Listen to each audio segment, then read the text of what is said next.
I think it's always that tussle that goes on between equity and debt. And probably, for them, it's very important to come up with the right balance of equity and debt when they're looking at fundraising. Enforcement of contracts, that is something where there has been an improvement.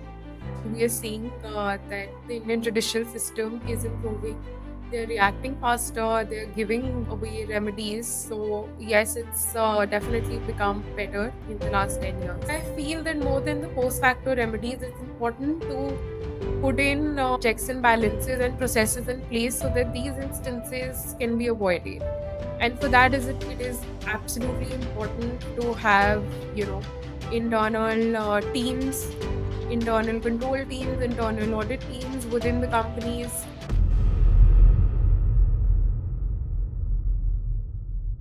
Welcome back to Understanding VC. I'm your host Rahul. Understanding VC is a perpetual MBA on a single subject, venture capital. Today I'll be having an in-depth conversation on how fundraising negotiations in India are constantly evolving in response to various economic, regulatory, and technology trends with Mehak Khanna. Mehak is a partner at khaitan&khaitan where she leads the corporate and commercial practice, providing legal advice and solutions to clients across various sectors and geographies. Now let's talk to her. Hi Mehak, thank you so much for joining me today. Hi, Rahul. It's a pleasure to be here and having this conversation with you. Looking forward to having a great discussion. Yeah.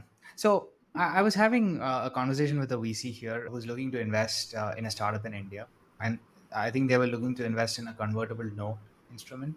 And he was telling me that it's apparently illegal to do that for a startup. Yeah, is that true? The startups are allowed to issue convertible notes.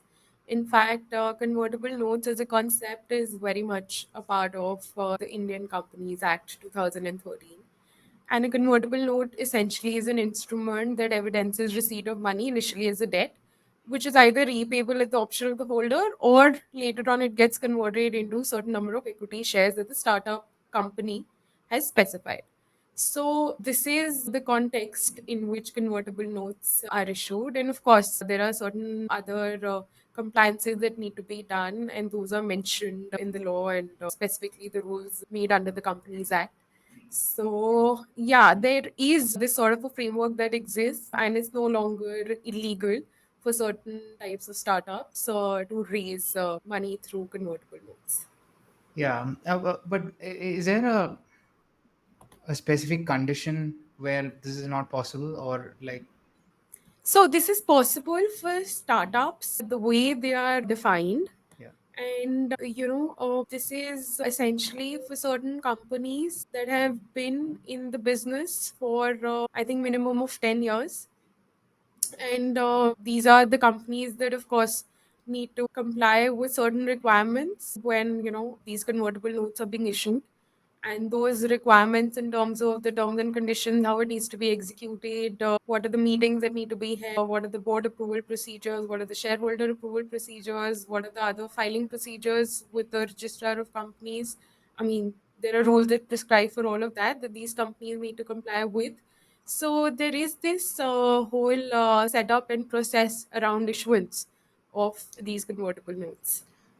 You said company needs to be in business for 10 years? Yes. I mean, not exceeding 10 years.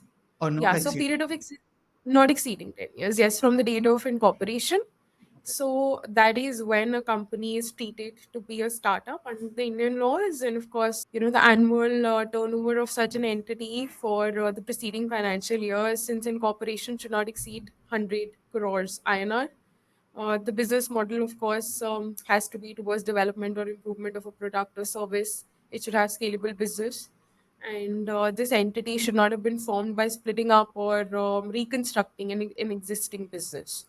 So these are essentially the few requirements for a company to qualify as a startup under the Indian context. Yeah. The general outlook of a lot of investors when it comes to investing in India is that it's difficult. Uh, there are a lot of regulations. Plus, it's very difficult to take out money, and the regulations keep changing. Things like that, right? Like, but over the years, at least if you look at the last 15 years, has things improved in your opinion? See, I think very honestly, the answer is yes and no. On some fronts, things have improved as far as the Indian regulatory context is concerned.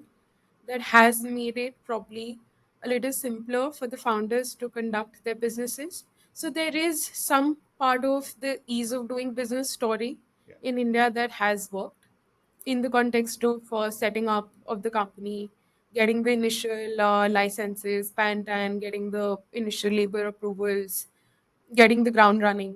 So there has been some improvement on that front. But if you look at the fundraise aspect, if you look at the foreign direct investment laws, the foreign exchange laws, in terms of the obligations, especially on the money that is coming out of India, if you look at the valuation requirements, if you look at the tax requirements, if you look at the recent addition of angel tax in India, all of that has certainly not made things easier for the investors. And, then of course, consequently, not made it easier for the founders as well in terms of the fundraise. So I think there are a lot of issues where the Indian government authorities would need to relook in terms of how they can smoothen this particular process, and how they can uncomplicate some of the regulations and make it easier, especially in terms of the foreign fundraise with the Indian founders. Yeah. And could you explain angel tax? Because angel investing has also become a thing in the last 15 years on top of this whole startup thing, right? Yeah. I mean, angel investments, I think, have become a very big part of the Indian startup ecosystem. That's probably, I think, one of the most important and one of the initial routes for funding that the founders resort to.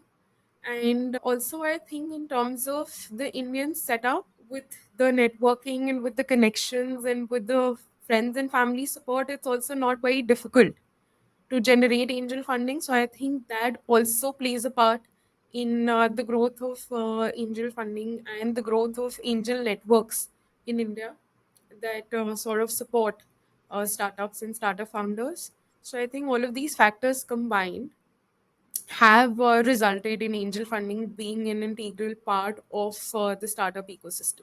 But again, angel tax, what is that? And then that's not really helpful to make angel investing any easier, right?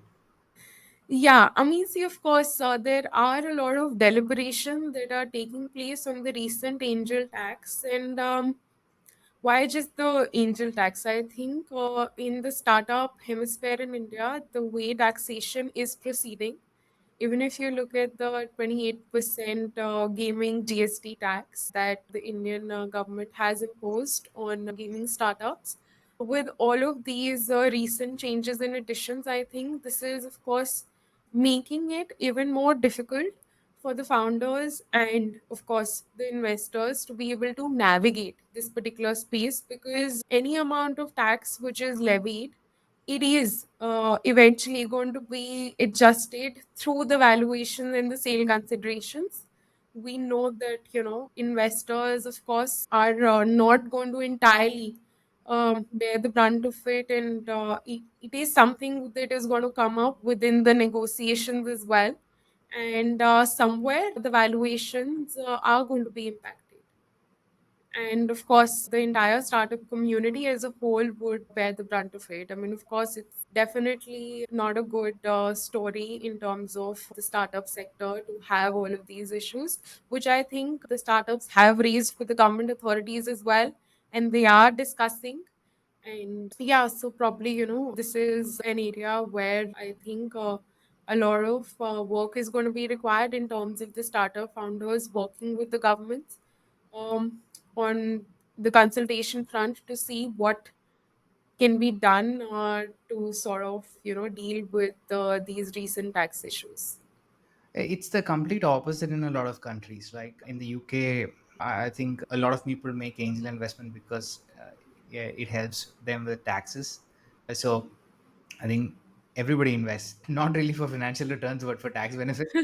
There might be second order consequences for that, in the sense like a lot of people who are not really professional comes in and invest and creates another set of issues. But still, that is more helpful than taxing, especially this sort of investment that can make a big difference. And It's these experiments that turn into large corporations, and very few of them turn into those, right? Well, yeah, why is that? Like, why are we not moving in that direction? See, I think very honestly, considering we're talking about GST and angel tax, I mean, if you look at the concept of angel tax, I mean, it essentially says that the government would want to tax the excess consideration that are received by the unlisted companies with respect to the shares that are issued by them over and above the fair market value. So I think where they are coming from is that from a government standpoint, they probably want a piece of that pie, and if there is any valuation that goes above the fair market value, then that is where the tax comes. And even if you look at the GST gaming tax again, the concept is to have probably, a pie of that gaming share, because it is a high valuation, high revenue based sector. So I think, being a developing country, looking at the economic considerations, the government, of course, is making its tax policy accordingly. But at some stage, for India to sort of, shift its gears and convert its journey from developing to developed, these issues would also need to be taken care of. And it is very important to give comfort to businesses, to companies, that they can run their businesses without, the tax terrorism and tax excesses being there. And I think that is something that probably as a country, uh, one would need to look into at a policy level. Yeah, and regulatory changes also in the fintech is not really helpful, right? Yeah. See, I think so. Tech and fintech again, it's such a growing field in India. So if you look at the perspective of the regulators, let's pick up fintech specifically, Yeah. and the regulator, which is the Reserve Bank of India. So for the Reserve Bank of India, it is very important for them to regulate the sector from a customer standpoint, to protect the interest of the customers, and hence, with the progress of technology, whatever issues have come up that have impacted the customers, whether that's on the KYC front, or on the frauds that have been committed onto the customers, or where their money has been taken, the customer money has been embezzled, so on all of those fronts and more, the RBI is extremely keen to play it safe, and that is where they are tightening the noose on the regulations. That is where we are seeing the regulations on the data front, on the outsourcing front, on the lending apps front, on the payment aggregator fund. We are seeing the regulations being tightened. So there is a reason why they're doing that. Yeah. And while that reason is absolutely justified, because it's ultimately the regulator playing catch up with the instances that are happening with the advent of technology to protect the customer interest, I think somewhere it's also important to balance it with the business interest. Similarly, if you look at the recent data protection regulation that has been, you know, um, notified for implementation in India, the DPDPA, it is a huge landmark for a country like India to recognize protection of personal data as a significant right and to implement it on the lines of GDPR. And it's a significant step. I think businesses and common people, everyone is appreciating the initiative and the efforts that the government has put in to get this law passed. But having said that, at some point in time, the government would have to look into the business cost implications of implementing this law, especially at the startup level. And while they have mentioned in the law itself that they may consider giving exemptions, especially to startups, they've not really sort of come up with a policy on what those exemptions would be, whether they'll give it to certain sectors at the startup level or not, or what is going to be the criteria. So it's probably a wait and watch game at this point in time. And one would really need to see what comes out of it. But yes, at some point in time, it is going to be a huge, huge cost implication onto the startups. And probably there needs to be, some sort of a balance in maintaining the legal compliances and enforcing the privacy rights of individuals versus, sort of imposing additional compliance cost on startups that they might not be able to take. All these things is very challenging for both parties, for investors and founders. In the US, AngelList has played a big role in terms of like making a lot of these things easier, right, in terms of infrastructure. So there's AngelList in India as well, and there's also Let's Venture, if I'm not wrong. Have they been able to make things easier, like those crowd Make platforms connecting investors and founders, especially at early stage? Not really. I think these crowdfunding platforms, in terms of the Indian context, are not very up and running. Also, I think in terms of the Indian startup founders, I think for them it's more important to sort of navigate these issues and come up with a realistic valuation and come up with certain terms when giving their proposal to the investors, so that they're able to close it at a realistic expectation of the investors. And by that I mean that when the founders know that there is an increased compliance cost right now, they know that no investor is going to invest without doing a detailed diligence. They also know that there may be certain tax implications arising out of the transactions, and they should, accordingly then tweak their proposal and come up with something that is more palatable for the investors for this space.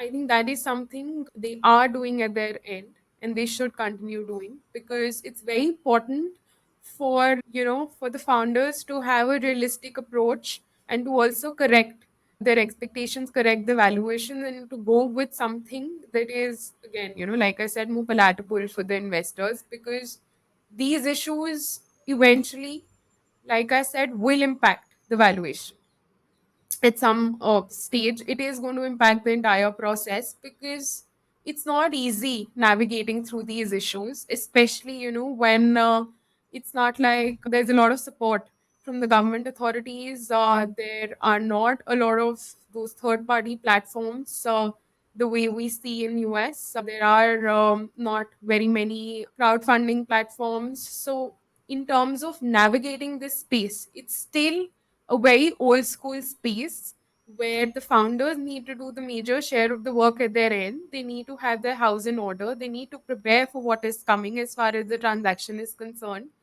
And then, of course, go to the professional investors, approach them through either investment bankers or through, other third party consultants, and then take their proposal, which at least should be realistic in nature, so that they're able to close the deal and get the funds at the earliest. Yeah. What about other, like, global trends, like ESG is a trend across the world, and then has that affected fundraising? If yes, in what ways? And also events like pandemic that just happened. So I think definitely, I mean, pandemic of course has given both founders and investors some space to think about how they need to go about the fundraise, how they need to go about the expansion, whether they need to focus on cash burn or not, how much do they need to go on an overdrive to raise funds, so on and so forth. So I think there has been a lot of correction in the practices. Also, the funding winter post the pandemic has sort of brought in a base correction in the way the startup founders were at least valuing their businesses pre-pandemic, and the way they are doing it post-pandemic, there is a certain difference. So I think it has brought in some sense of a reality check as far as the startup founders are concerned. And there has been this particular valuation correction as well. And if we look at ESG, yes, ESG has become a very important factor, especially in the last 5 6 years, more so in the Indian startup ecosystem context, especially with the recent instance, few startups not being absolutely compliant. And some startups also getting into arrangements that was not on an arm's length basis, and a couple of startups also getting involved in alleged embezzlement. I think all of that has again brought in the focus back on ESG, not only as a theoretical concept, but also practically for the investors to be able to compel the founders to do an ESG check, to do an ESG due diligence before the transaction takes place and before the startups can raise funds. And this is something that the startup founders have accepted as well. I think, especially on the manufacturing side, the startup founders know that there is going to be a thorough ESG check. There is going to be a check of labor compliances, environmental compliances, governance aspects, the social side as well. And it is extremely important to be able to meet the minimum compliance criteria that is laid down under the Indian laws, and also meet the criteria that the foreign investors may have from their working and internal compliance standpoint. So I think this is something that has been made very clear through the investors' conduct, and the promoters have sort of accepted it as well, because we're seeing that in practice the ESG due diligences are being done, and if there are issues, then the investors are asking for specific indemnities. They're asking, for issues to be resolved. They're asking for uncapped indemnities to deal with these issues, so on and so forth. So this is an issue, that is being looked into detail by the investors. Okay.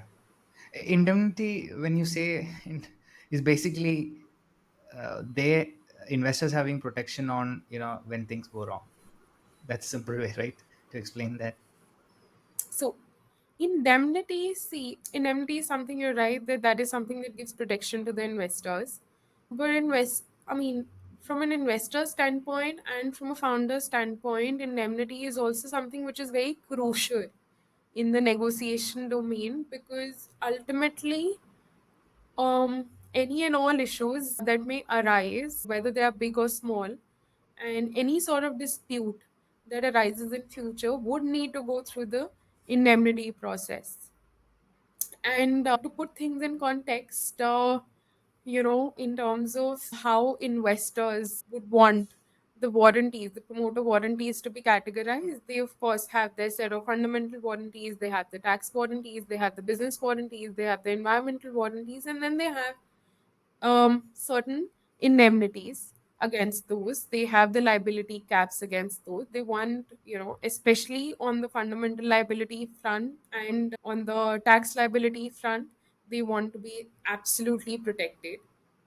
And that is why they ask for, uncapped liabilities as well. Also, on to the front of specific indemnities, if during the due diligence process there are certain compliance issues that have been identified, and if there are certain ESG issues that have been identified, the investors these days are very clear that they want a specific indemnity which is not subject to the general indemnity caps and restrictions, which is, paid right from the first dollar. And they're very clear that they want those specific indemnities, and they want the promoters to give those specific indemnities.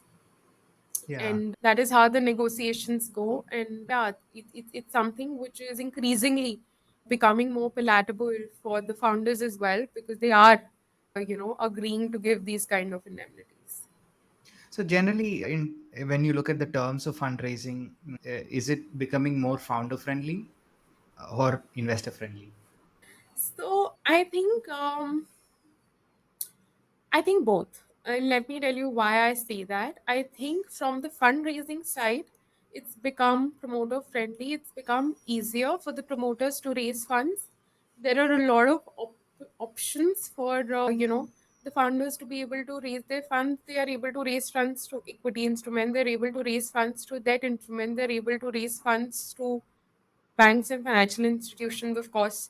So there are a lot of avenues that are open. Also, in terms of the types of instruments, for founders, they increasingly have more options in terms of the instruments that they want to issue.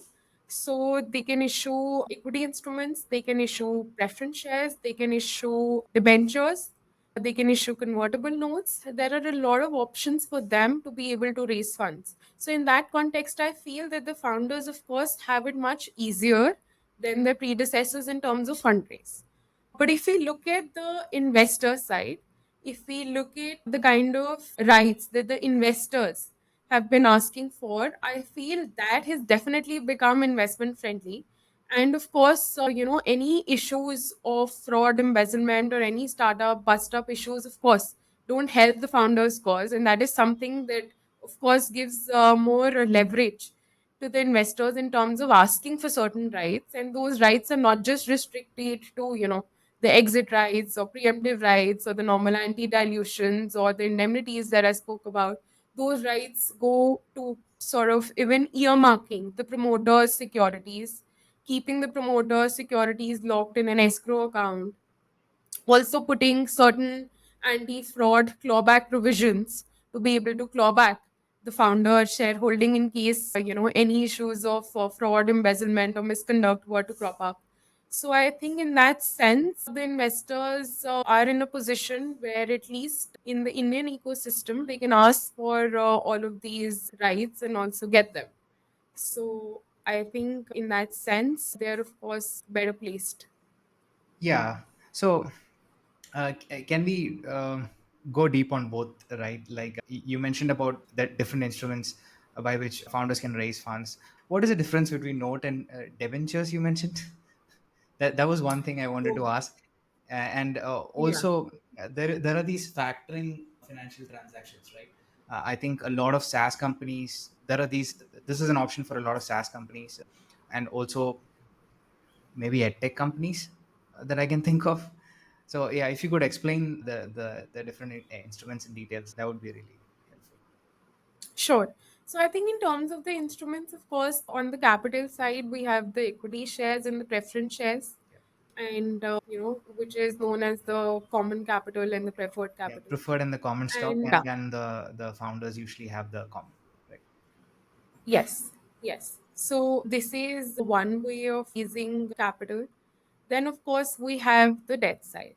On the debt side, we have the debt instruments. Those are, one is, of course, the convertible note that I spoke about initially, that only certain categories of companies can issue. And then there are debentures. Debentures are debt instruments. And they are the instruments that can also be converted into equity. So, founders in their companies have an option to raise funds through mandatorily convertible debentures or through optionally convertible debentures, which, after a period of time and subject to certain conditions, can get converted into equity. And that is also something that they look at while raising funds. And you're right, a lot of edtech startups, a lot of SaaS startups are looking at a combination of equity stock, which is your common stock, and debentures to be able to raise funds. And I think this also comes from the background of where the startup is in terms of its growth journey and how much funding it needs. Of course, from an equity and debt standpoint, it's always that debate that the startup founders don't want a lot of debt to be appearing on their balance sheets, and for all the right reasons. But also, they're always in that fix that they don't want to dilute their equity stake in the company. So I think it's always that tussle that goes on between equity and debt.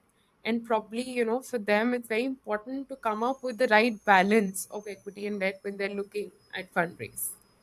Yeah, but I didn't still understand the difference between note and debentures. Yeah, so see, I think with the notes, let me put it this way, it's very few companies that can issue it.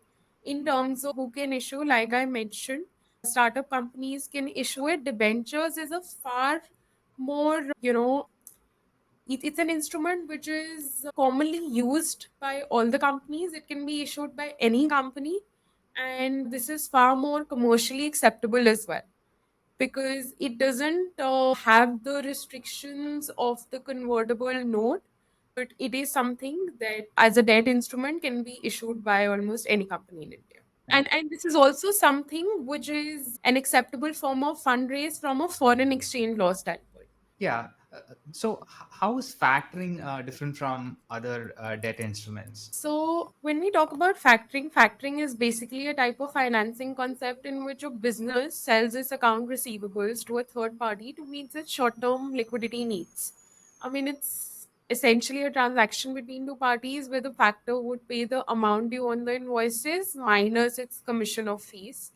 Now, this is very different from a debt instrument because a debt instrument, like I mentioned, it's a loan instrument and usually it's not backed by any collateral. And normally, it has a term greater than 10 years. And this is something which is a common way of fundraise for a lot of companies, especially in India. Yeah, I think for SaaS companies, I've seen a lot of startups that does this. Yeah. They can improve their cash flow by getting raising financing Yeah. like this. Yeah. So in Yes. terms of terms that helps the investors, right? What are some of those terms that founders are happy to accept, but is more investor friendly? Okay, so I think founder lock-in of securities is one, which is extremely investor friendly. So Yeah. this means that the founder's securities are going to be locked up where they are not able to transfer the securities for a certain time period, and that is also required from an investor standpoint so that the founders can give that much time to the company that they've set up and so that they are absolutely involved in the day-to-day functioning of the company. So this is something that the founders readily accept. And the It's second usually 2 years, thing, right? yes, it's typically 4 years. In fact, Okay. we've So also seen this concept of lock-in being extended to earmarking of securities now. So what we are seeing is that the founders' shares are being earmarked and kept in an escrow, and this is to prevent a situation where the founders end up transferring their shares in breach of the transaction documents, and the investors in that situation are only left with a post facto remedy, because if the shares have been transferred, the investors can't do much. So, to prevent that sort of a scenario, they are also looking at escrow mechanisms where the founders can sort of deposit and earmark their securities. So, this is something that we've seen happen very recently, and some of the investors are getting the founders to agree to this as well. The second concept I think is indemnities that I spoke about, especially those related to the breach of fundamental warranties and tax warranties. And the other category of indemnities are specific indemnities based on the specific issues that the investors discovered during their due diligence in ESG diligence processes. So that is also something which is absolutely important. And the third, I think, is the preemptive and the anti dilution rights. Anti dilution, especially whenever there is a future down round in the company to protect the price and the valuation at which the investors have invested, they ask for anti dilution as well.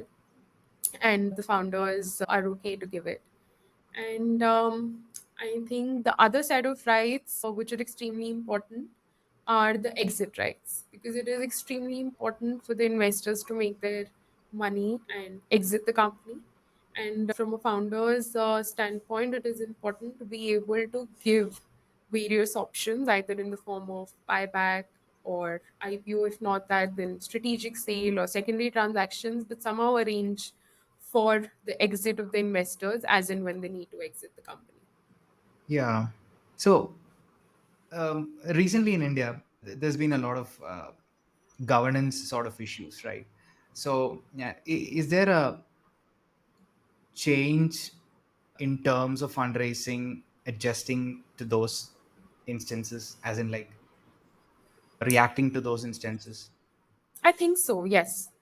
I mean, there have been recent instances that have not been in good taste. There have been instances of startup founders being embroiled in disputes with the investors. There have been allegations against the founders for fraud, embezzlement, and there have been certain evident financial and other compliance issues with some startups. So I think all of these issues have made the investors wary. There have been discussions between the founders and the investors on how to navigate it. But I think what this has done is this has again got the spotlight into how much and what can the investors eventually control. Of course, there have been discussions that the startup founders need to have, their house in order. They need to comply with certain governance regulations. They need to, of course, comply with the financial regulations. They need to agree to certain clauses in the documents to be able to protect the company's interest and the investors' interest and other stakeholders' interest as well. But despite all of this, there's a very real risk of commercially navigating on how much control can the investors have over the founders who are responsible for day-to-day functioning, because it is eventually the founders on which the investors are betting on. And I think while one can of course speak about all of these issues and one can try to find a fine balance to be able to structure the documentations to deal with these issues or rather prevent these issues going forward, but there's also a very real discussion that needs to happen on ground between the investors and the founders on how to navigate this at a commercial and a practical level, because ultimately it's the founders who are running the ship. Yeah. So, what are founders doing, especially on compliance? Yeah, like improving the compliance side of things. I think for one, they're putting a lot of policies and processes in place. They're setting up separate compliance departments. They are getting, separate internal auditors. They're getting internal risk controllers. They're getting independent directors. They're forming independent committees to look into these issues. And they're also looking at, third party external advice from former investors, from our fund heads, um, former senior officials in the government, former banking officials, to ask them what more can they do to navigate this space in terms of compliance issues and in terms of investor tussles. Yeah. So, what are the specific compliance sort of, I don't know whether to call it verticals. So, there is tax, there is with the data thing, data compliance, Yeah, employment. so I think one, of course, is ESG. Yeah. ESG compliance is important. The other one, as you rightly mentioned, is tax compliance. The third one is financial compliances. Yeah. Your business finance side, your audit processes, so on and so forth. The fourth, or rather the fifth category is going to be, the compliances pertaining to your Data, miscellaneous issues, like data. It could be the IT intellectual side, properties. Yeah. IT as well, IPR, all of these compliances on the miscellaneous side. So all of this is going to be categorized as one bucket depending upon the nature of the business the company is in. And again, it's important from a founder standpoint as well to be able to categorize some of these compliances as absolutely high risk, medium risk, and low risk. I think it's important to know what are the kind of non compliances that can result in potentially higher penalties or probably criminal prosecutions, and then to focus on the mid risk compliances that will result probably in some monetary penalties, but maybe not prosecution, but they can still result in a loss of reputation, and then certain low risk compliances which from a monetary standpoint or brand reputation standpoint are not going to cause a lot of damage. So I think it's important for every founder to sit with their advisors to do this exercise, to be able to sort of have this tracker and analysis ready on what are the high risk, mid risk, and low risk compliances, so that they can work towards it and accordingly allocate cost towards it. Because very realistically, a lot of times it's about the allocation of cost and resources, which is an impediment in complying, with various rules and regulations. Though of course not an excuse, but it's important to be able to allocate the resources and the cost in a manner that at least the high risk and the mid risk compliances get done at the earliest. Yeah. To understand and to keep updated of all the compliance in India, it itself is like it's a huge task, right?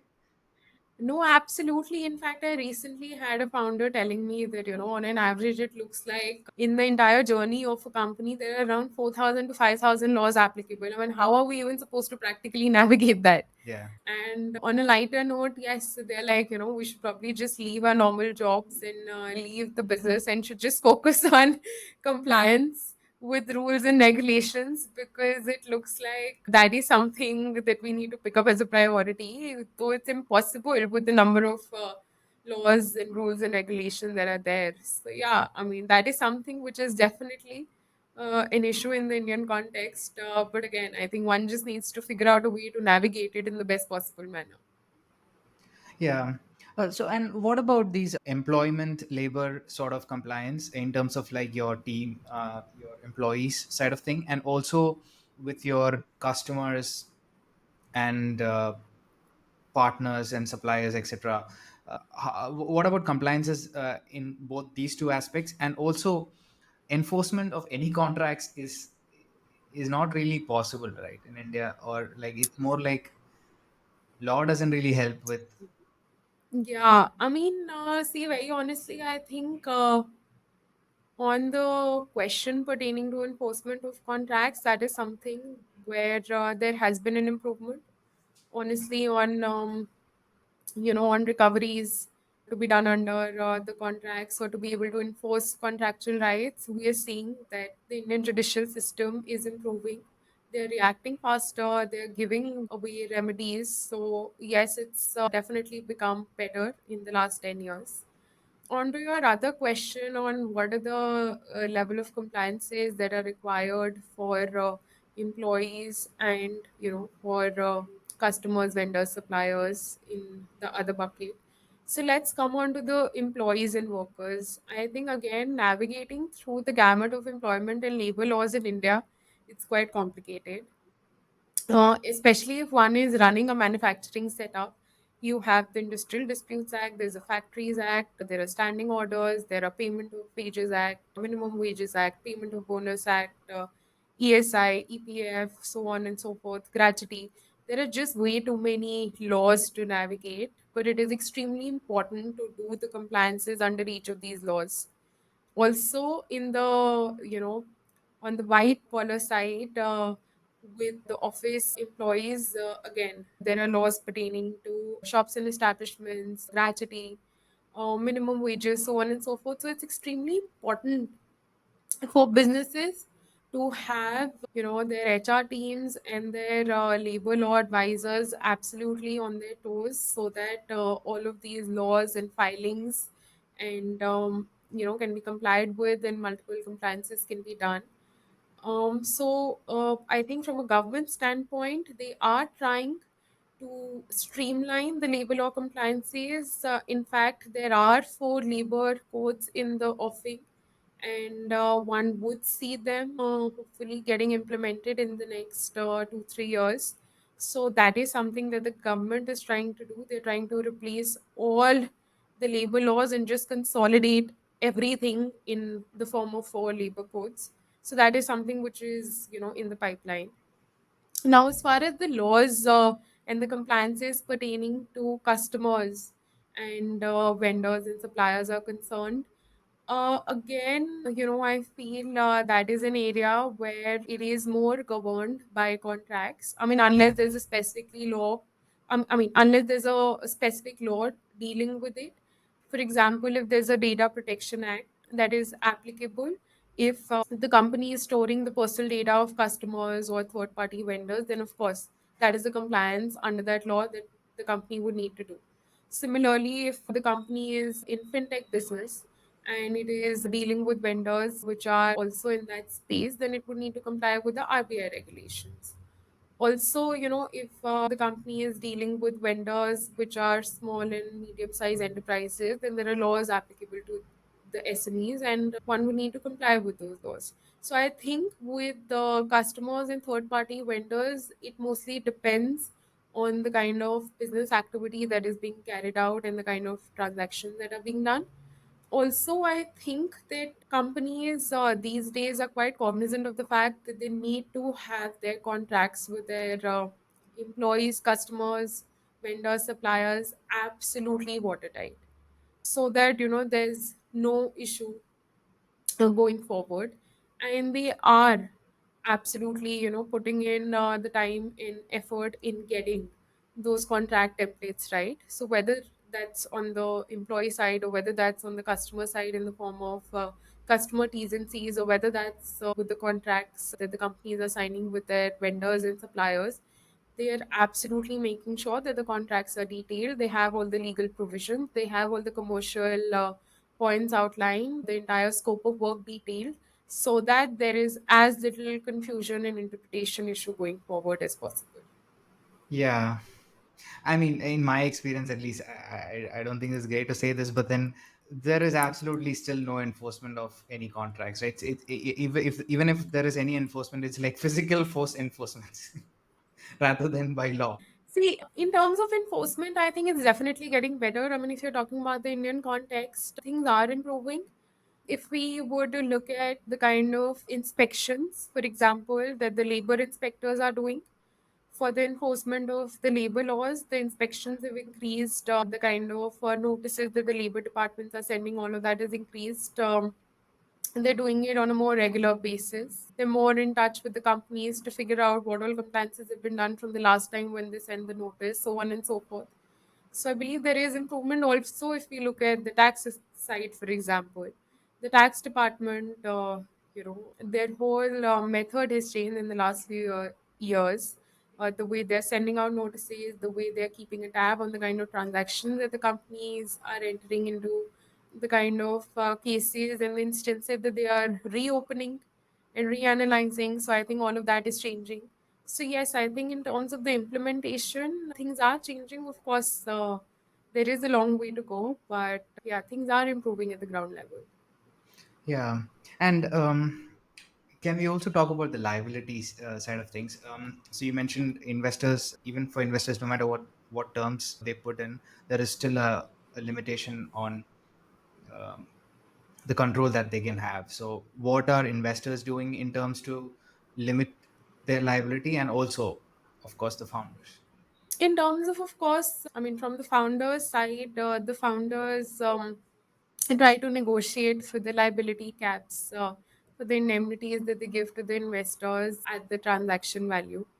They also try to whatever extent they can not have any investor interference, either through veto rights or through information rights or through approval of business plans. So they're trying not to have investor interference in day-to-day affairs. That is something that they're trying. Um, from a founder standpoint, they're also trying that in terms of the exit rights, they can extend the exit rights to as much time as they need to get the business up and running. So whether that's 4 years, 5 years, 6 years, they of course try to have as many mechanisms in place so that from their end they don't breach the right that they've given to the investors to exit the company. So, these are some of the rights that, at least from a practical standpoint, the founders try to negotiate and navigate. From an investor standpoint, again, while they can't absolutely control the business operations, but we are seeing that the investors increasingly are retaining the right to appoint a director to the board or to appoint an observer to the board to keep a tab on what all has transpired in the board meetings, what is happening at the operational level in the company. They're also retaining the right to be able to appoint professional CEO of their choice in the company in case the promoters or the founders sort of end up defaulting. So that is something they're increasingly doing, and this is something that we are seeing that the founders are also accepting.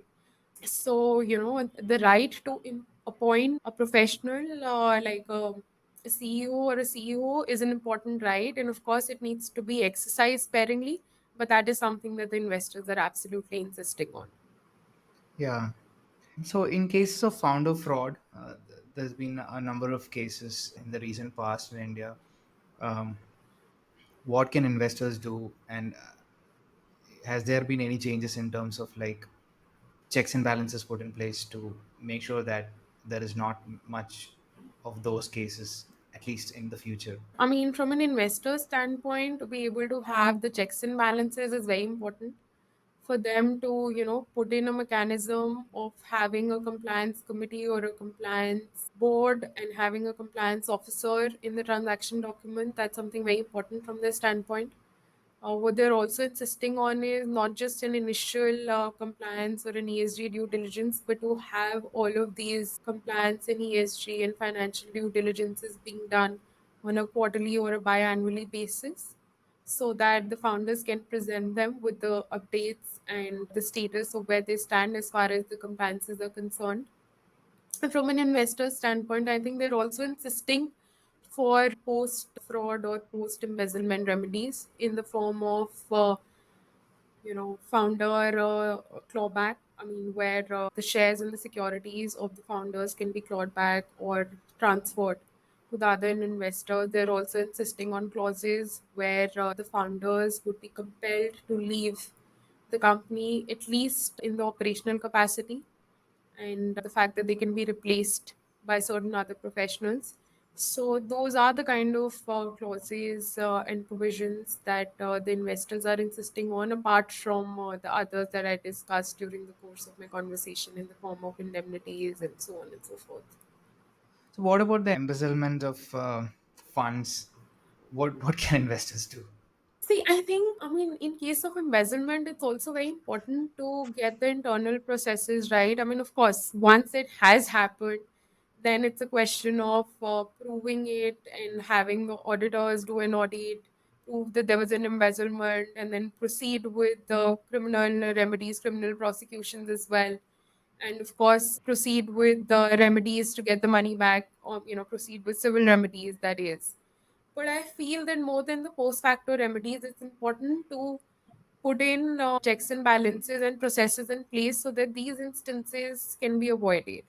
And for that, it is absolutely important to have internal teams, internal control teams, internal audit teams within the companies, to have compliance officers who sort of keep a tab of all of these issues on a day-to-day basis, and they update the board and the investors if anything goes wrong. I think that's the more real way to keep a track of things and sort of prevent things from going out of control. And from the founder perspective, you send me the notes on this thing, and it talks about insurance that investors can consider. There is already limited liability for a private company, right? So, what is the clear use case of insurance? What are the scenarios where insurance for directors will help in terms of personal liability sort of risk? Yeah, so in terms of the personal liability, so see what happens is, of course, in a limited liability company, we know that the liability of the shareholders is limited. But having said that, it is very important for directors and officers, especially those appointed by the investors, to have the directors and officers liability insurance, so that tomorrow, if something goes wrong in the company, either because of the founders or otherwise, then at least the investor representatives are the one who are protected through this insurance. Because while, they would want to appoint their directors and officers and observers in the company to ensure that everything is going fine, they would not want to be in a position where they are held personally liable or when they're not in the driving seat. So that is where DNO insurances really help, and that is also a trend which has been there worldwide, but it is also picking up in India, where investor representatives insist on DNO insurances.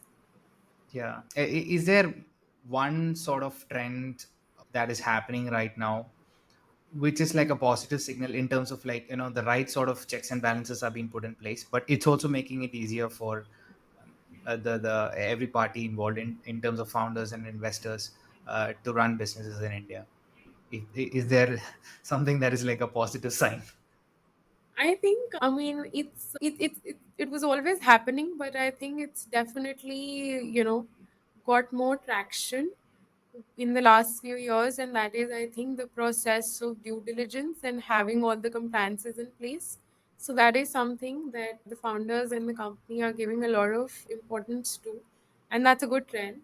Though, that is something that, of course, entails cost and resources, like we discussed, but it is something that is going to eventually help the founders navigate a lot of issues when they enter into transactions with the potential investors. And keeping the compliance ground clean is something which is an added responsibility in addition to running the business. But I think if the founders can get it right, they would end up saving themselves from a lot of other worries in future. Yeah, yeah, this was great. Thank you so much for taking the time to do this. Thank you so much. It was my pleasure, and I hope that our audiences would be able to get an inkling of the current trends in the startup sector. And in case there are any questions that anyone would have, I would be happy to answer that as well.